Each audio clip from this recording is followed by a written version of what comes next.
Good morning, and I love coffee. Welcome back to me. Just flew in, I think 2 days ago, here in my garage. Back from the Philippines. It is freezing cold, from 30 plus degrees back down to, feels like 7.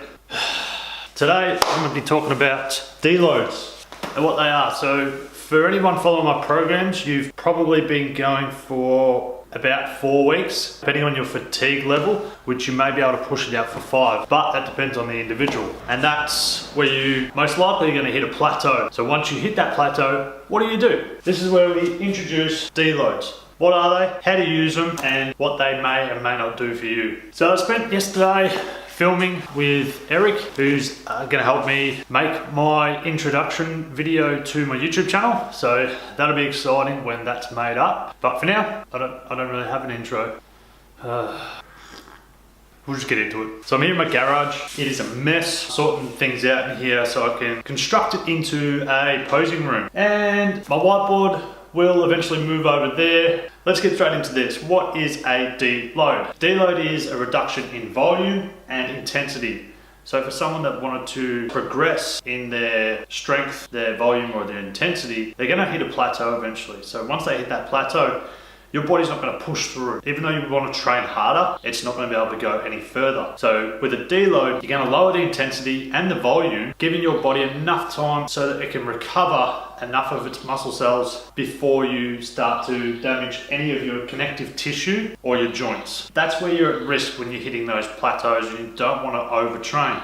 How long you should do this? 1 week is long enough for the average athlete. You can push it out for 2 weeks if you want. It's not going to hurt you, and you definitely will not lose gains. Okay, for someone that believes they need to be damaging their muscles to see results, that's only one side of it. So this best suits someone for long-term progression, which is what we want. We want to be lifting for as long as we can and not be injured. So by setting this up from my program, which you've been lifting at around 75 to 80% of your 1 rep max, you're going to drop this down to about 50 or 60%. So it's only a drop of 20% of your actual lifts. So what you could do with this, if you're not much of a numbers person, is by just dropping off one total set at the end of every exercise you're doing, will drop the total amount of your volume by enough. So that when you do have that deload, you've got enough resistance so that you're still pushing blood around, you're still using your muscles, but your recovery time's outweighing the damage that you're putting your muscles under. So over here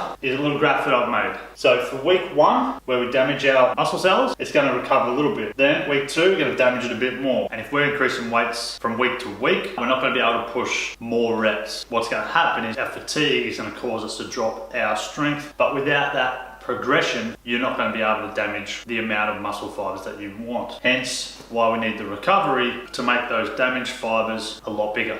So for here, as we work our way down to our deload week, we're actually going to be becoming stronger. But after that week or 2 weeks, you're going to be a lot higher than you were the previous month. So when you come back into it, you won't be starting at the starting weight that you started here. You'll be probably starting at the starting weight you started here. So you've just gone up 2.5 kilos each week. So when you start your next cycle, you're going to be starting 2.5 kilos heavier than your original starting week. And that's how I generally set up my mesocycles. But I can get into depth about what mesocycles are, microcycles, in a later video. For now, that's basically the gist of what a deload week is. And a good abbreviation that I've heard is, it's like your pay packets, right? You've got to work a week to get paid a week. So once you get paid that week, you've got the money to spend, just like your muscle fibers. We want to damage them and then recover them. And that is basically what a deload week is. So I've got to shoot off now. I've got a couple of meetings, and then I'm going to train.